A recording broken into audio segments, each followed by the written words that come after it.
नारद ऋषि के द्वारा, जो देव ऋषि हैं, उनके महान संदेश को सुनने का और मनन करने का अवसर हम आप सबको प्राप्त हुआ है। नारद जी ने हमें ये समझाया कि भक्ति कुछ और नहीं, यह वह शक्ति है जो आपने जीवन धारण करने के साथ साथ अपने माँ से, पिता से जो कुछ पाया था वो प्रेम पाया था। वो प्रेम ही आप इस दुनिया के रिश्तों में ढूंढते हैं और प्रेम ही आपको बसाता है, प्रेम ही आपको हंसाता है, प्रेम ही आपको आगे लेकर जाता है।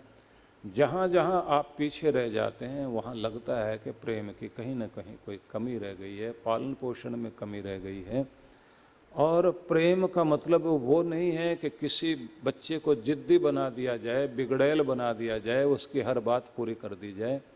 प्रेम वह भी है जब एक माँ अपने बच्चे को सजाती है, मिठाई खिलाती है, अच्छा भोजन कराती है, सुंदर वस्त्र पहनाती है, गोद में लेकर खिलाती है, पिता अपने कंधे पर लेकर के उसे दुनिया दिखाता है। ये सब प्रेम एक रूप है, लेकिन दूसरा रूप और भी है। जब गलतियों पर डांटा जाता है, सुधारा जाता है, उसको नया सिखाया जाता है, उसके दोष ढके नहीं जाते, दोषों को दूर किया जाता है। जब माँ जबरदस्ती ताकत से पकड़ करके बच्चे को लेकर जाती है, इंजेक्शन लगवा करके आती है, और कभी चोट लग जाए तो उसको जो है स्किन में टाँके भी लगवाने पड़ते हैं, और उस समय निर्दयी होकर के माँ बच्चे को पकड़ कर बैठी होती है। बच्चे को लगता है कि इतना प्यार करने वाली माँ को आज क्या हो गया, इतनी कठोर क्यों हो गई। पता लगता है कि माँ का ये भी एक रूप है जो उसकी ममता और उसके प्यार को दर्शाता है। कभी कभी माँ से हम जो कुछ मांगते हैं माँ हमको देती जाती है, लेकिन कभी कभी ऐसा भी होता है कि जो हम मांगते हैं वो देती ही नहीं है, क्योंकि बीमार बच्चा है, गला खराब है, बीमार होने के साथ साथ बुखार चढ़ा हुआ है, और बच्चे को इच्छा हो रही है कि वो खट्टी चीज़ें खाए या आइसक्रीम वगैरह खाए। डॉक्टर ने मना किया हुआ है कि इसको ये सब चीज़ें खाने मत देना, तो माँ ज़बरदस्ती वो खाने ही नहीं देती, डांट देती है। बच्चा फ्रिज में से निकाल कर भी खाने लग जाए तो उसको जो है छीनती भी है, थप्पड़ भी मारती है, रोक देगी। वो रोए तो रोने देगी उसको। इस सब को क्या कहोगे आप? ये सब प्यार है। और ये प्यार बड़े होकर समझ में आता है कि अगर उस समय माँ रोकती नहीं तो हम बीमारी से बाहर ना निकलते। उस समय माँ ने हमें सिखाया, पिता ने हमें सिखाया। ये भगवान के प्रेम को इसी तरह से आप समझ लीजिए कि बहुत बार हम लोग जो है जिद करते रहते हैं ये देना भगवान, और उससे हमारी समस्याएं बढ़ जाएंगी। ये भगवान ही जानते हैं। भगवान का प्यार केवल आपको सजाने संवारने, आपको मिठाई देने, आपकी मनोनुकूल चीज़ों को प्रदान करने में ही प्यार नहीं है।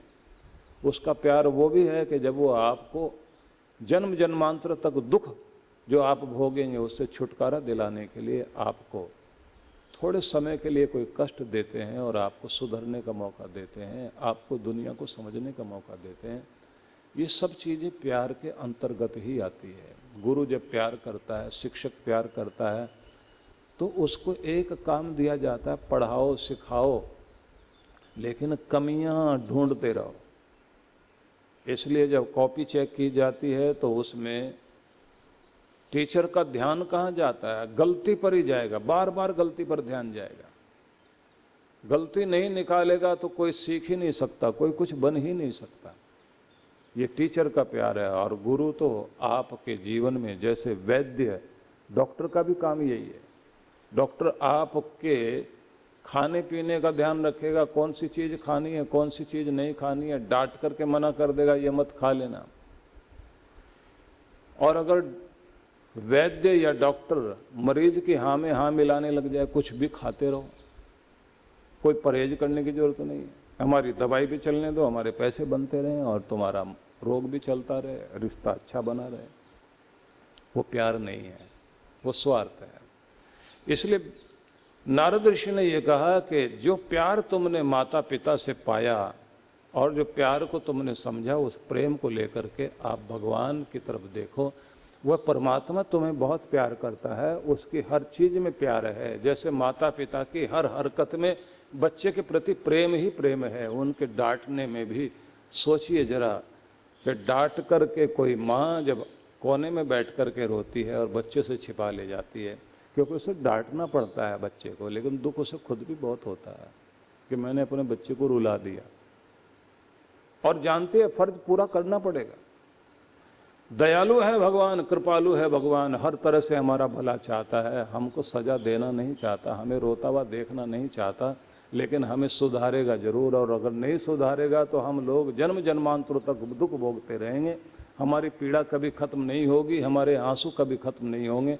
इसलिए भगवान हम सबको बहुत प्यार करते हैं, उस प्रेम को भगवान के भी समझ लीजिए। लेकिन दूसरी बात एक और भी समझनी है।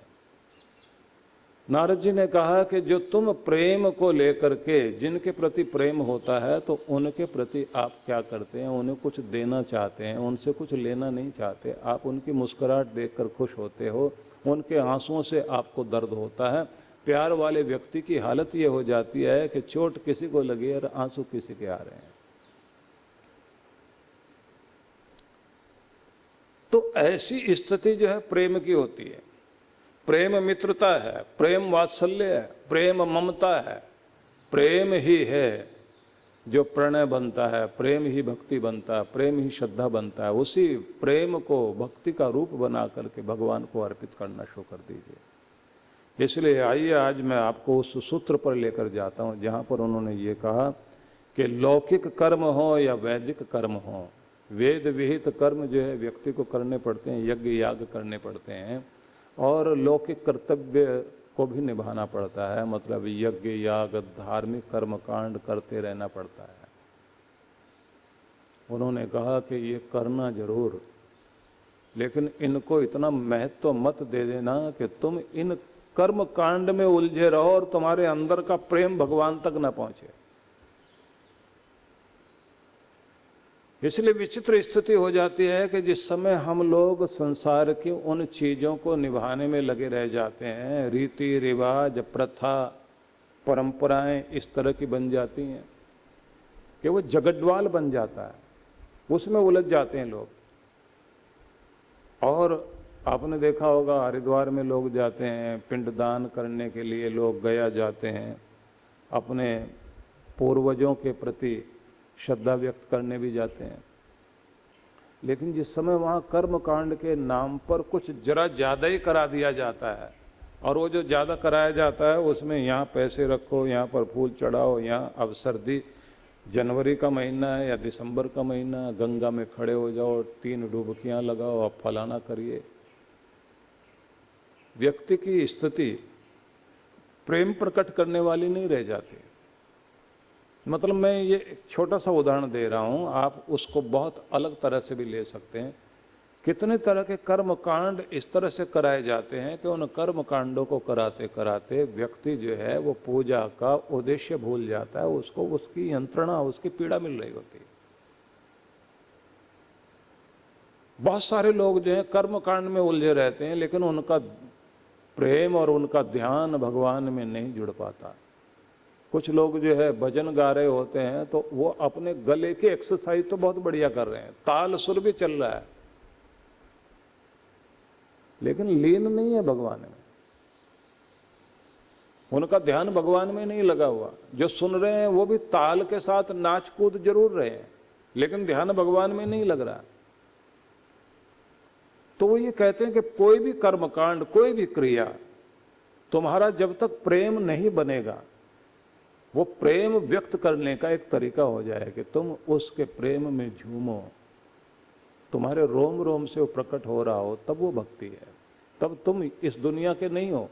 तुम दुनिया को जब भुला देते हो और दुनिया के मालिक से जुड़ जाते हो, तब उसे कहते हैं कि ये भक्ति है। इसलिए बहुत तरीके से लोग जो है गा बजा जरूर रहे हैं, लेकिन उस गाने बजाने में तन्मयता नहीं है। तो इसलिए उन्होंने एक सूत्र और दिया। नारद जी का ये सूत्र और अद्भुत है। उन्होंने ये सूत्र दिया, तस्मिन् अनन्यता तद विरोधेषु उदासीनता च। परमात्मा में तुम्हारी अनन्यता हो जाए, अनन्यता का मतलब ये हो गया कि अन्य भाव नहीं हो, तुम उसमें रम जाओ, उसमें खो जाओ, स्वयं को भुला बैठो। तुम्हारा कर्म कांड, पूजा पाठ, तुम्हारा कोई भी चीज का प्रस्तुत करना, वहां से संबंध जुड़ जाना चाहिए, भगवान से संबंध जुड़ जाना चाहिए। इसलिए ये जो नारद जी की कथाएं प्रचलित है पूरे लोक समाज में, मैंने आपको बताया था कि भक्त अम्बरीश को भक्ति उनके अंदर जगाई, नारद जी ने जगाई। प्रहलाद के अंदर भक्ति को चरम तक पहुंचाना और कष्टों के बीच भी स्वयं को स्थिर रखना नारद जी ने। वाल्मीकि के अंदर भक्ति को जागृत करने का कार्य नारद जी ने किया। भक्त ध्रुव को भक्ति जागृत करना और दिशा देना कि उसकी भक्ति संसार में प्रसिद्ध हो गई। शुकदेव मुनि को पूरे संसार भर में बड़े छोटे गरीब अमीर सबके बीच जाकर के भक्ति जगाना, ईश्वर से जोड़ना और समझाना कि वास्तविक भक्ति क्या है। अनन्यता, अभिन्नता, एकता, संयुक्त हो जाना परमात्मा से। तुम चाहे कर्मकांड के माध्यम से जाओ, पूजा पाठ करते करते भगवान से जुड़ जाओ, गाते हुए जुड़ जाओ, ध्यान करते हुए जुड़ जाओ। क्योंकि जिस समय वो वन में स्नान और शुद्धिकरण करने के बाद जब बैठे थे भगवान का ध्यान करने के लिए, वन में क्यों, संसार पीछे रह जाए, जहां कोई भी नहीं हो।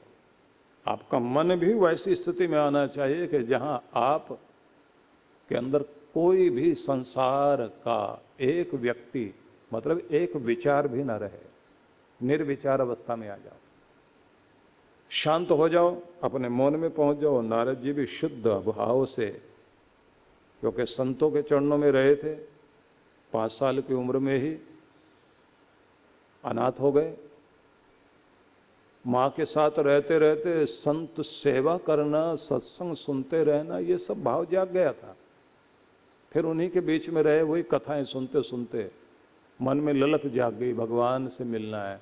और पहाड़ों को पार करते करते जहाँ जाकर के बैठे हैं सरोवर के तट पर, अब वहाँ बैठे हुए हैं और ध्यान लगाया तो एकाएक उनको नारायण भगवान के दर्शन हो गए, झलक मिल गई। लेकिन वो झलक मिलने का मतलब कोई रूप का दर्शन कर लेना नहीं है। सर्दी के दिन ठंडी हवाएं चल रही हों, कोहरा छाया हुआ है, व्यक्ति कांप रहा है और एकाएक तेज सूरज निकल आए तो जैसे सर्दी छटने लग जाती है, कोहरा चला गया और थरथराते हुए कांपते हुए व्यक्ति को शक्ति मिलनी शुरू हो गई। हथेलियां गर्म होने लगी, हथेलियों में लाली आने लग गई, चेहरे पर मुस्कुराहट आ गई। लगता है कि जैसे सूर्य ने एक नई शक्ति दे दी। बस ऐसा ही प्रकाश होता है कि उसका दर्शन हुआ और जैसे सारे दुख दूर होते जा रहे हैं, शांति आती जा रही है, आनंद बहने लग गया, निर्भयता आ गई है, निश्चिंतता आ गई है, उत्फुल्लता आ गई है, उत्साह जाग गया है, भार से निर्भार हो गए, हल्के हो गए हैं, जैसे बहुत शांत, बहुत आनंदित, बहुत प्रसन्न, खुशी अंदर जड़ जमा कर बैठ गई और मुस्कुराहट बाहर निकल रही है। जैसे अंदर से आनंद की किरणें बाहर छलक रही हैं और बाहर से भी आनंद अंदर आ रहा है। अब झलक दिखाई और वो तो चले गए। आंखें खोली और रोने लग गए। क्या हुआ भगवान, जो दिखाया था वो कहाँ गया? जैसे किसी मेले में किसी बच्चे से उसकी माँ खो जाए और वो मामा चिल्लाते हुए आंख में आंसू लिए हुए, दुनिया नहीं दिखाई देती, उसको माँ का चेहरा दिखाई देता है। ऐसे नारद जी की हालत हो गई, रो रहे हैं। तो आकाश से आकाशवाणी हुई कि सुनो बालक, इस जन्म में बस इतनी झलक मिलनी थी तुमको, लेकिन तुम्हारे कलमश कट रहे हैं। अगला जन्म तुम्हारा, क्योंकि तुमने भक्ति करते करते भक्ति का रहस्य पाया है, तुम्हें वो आशीर्वाद मिलेगा, तुम पार्षद बनोगे भगवान के और दुनिया को भक्ति और धर्म जगाओगे। सोचिए जरा, भगवान भी अगर इस धरती पर अपना स्वरूप प्रकट करें तो गीता में क्या कहा कि मैं किस लिए आना चाहता हूं? सज्जनों की रक्षा होनी चाहिए, परित्राणाय साधूनाम विनाशाय च दुष्कृताम, दुष्टों का दलन होना चाहिए, सज्जनों की रक्षा होनी चाहिए। धर्म संस्थापनार्थाय संभवामि युगे युगे, दुनिया में धर्म की स्थापना हो, इसलिए हर युग में आने के लिए मैं वचन देता हूं। भगवान धर्म को स्थापित करने के लिए आना चाहते हैं, और भगवान के जो भक्त हैं, जिनके हृदय में भी भगवान प्रकट होते हैं या जिन पर भी कृपा करते हैं, उनको एक ही काम देते हैं कि धन इकट्ठा करने वाले तो बहुत लोग हैं, धर्म को जीवन में धारण करना और धर्म को फैलाना और धर्म का विस्तार करना, ये जिम्मेदारी तुम्हारी है। तो कुछ अंशों में सभी भक्त लोग भगवान के पार्षद बन जाते हैं और ऐसी परिषद में बैठते हैं, ऐसे लोगों का जमघट बनाते हैं और उनके अंदर अनन्यता आने लग जाती है। और इसके बाद उन्होंने एक शब्द कहा, तद विरोधेषु उदासीनता च, इससे विपरीत चीजों के प्रति उदासीनता का भाव आ जाए। अब ये उदासीनता क्या चीज है? जिस पर ध्यान ही ना जाए, इग्नोर कर देना। होंगे कुछ लोग बुरा कर करके अपने आप को सुखी बनाने में लगे हुए हैं, उनके बारे में बुरा भी नहीं सोचना, भला भी नहीं सोचना, इग्नोर कर दो, जैसे कूड़ा देख लिया हो कहीं। आप जब भी कहीं विचरण करते हैं तो दो ही तो स्थिति होती है, या तो आप अपेक्षा से देखते हैं या उपेक्षा से देखते हैं, या तो किसी चीज को चाहने की दृष्टि से देखते हैं, या फिर आप उसको अपेक्षा नहीं करके उपेक्षा करते हैं। नहीं चाहिए, नजर ही नहीं करेंगे उधर, देखेंगे नहीं उसको। तो जो तुम्हें भक्ति से छुड़ाए, इस पर बड़े बड़े दोहे कहे गए हैं कि भक्ति पाकर के परमात्मा के प्रेम में आकर विभीषण ने भाई को छोड़ दिया, मीरा ने अपने पति का घर छोड़ दिया, प्रहलाद ने पिता को छोड़ दिया। बड़ी सारी कथा कही जाती है, सार बस उतना ही है कि तुम्हारे जीवन में सबसे मूल्यवान चीज अगर कोई हो सकती है तो परमात्मा से बढ़कर मूल्यवान कुछ भी नहीं। और अगर लालच भी करना है तो भगवान से कम लालच करना ही नहीं। कि अगर दुनिया में सबसे बड़ा लालच करना है तो भगवान को ही पाना और भगवान के ऐश्वर्य को पाना है। 6 ऐश्वर्यों से युक्त भगवान को माना जाता है, लेकिन 6 ही नहीं है, 600 भी नहीं है, 6000 भी नहीं है। आपकी गिनती खत्म हो जाएगी, सारा ऐश्वर्य तो भगवान का ही है। वो सारा ऐश्वर्य है उस भक्त को अपने आप मिलने लग जाता है। वेदों में लिखा है कि जिस समय तुम मुझसे जुड़ जाते हो तो तुम्हारे हाथों में भी शक्ति आ जाती है। आयम में हस्तो भगवान, ये मेरा हाथ भगवान आज भगवत्ता से युक्त हो गया। मतलब तुम्हारी शक्तियां आ गई मेरे हाथ में। अब मेरे स्पर्श से भी अगर किसी का कल्याण होगा तो क्यों होगा? क्योंकि ये शक्ति मेरी नहीं है, तेरी ही पावर आ रही है, वही काम कर रही है। इसलिए जो विपरीत चीज है उसमें उदासीनता बरतनी है, और जिस चीज से तुम्हारे जीवन में भक्ति जागे, जिससे तुम परमात्मा के हो सको, उस चीज को जीवन में अपनाना और भगवान के साथ में अनन्यता बनी रहे, अभिन्नता बनी रहे।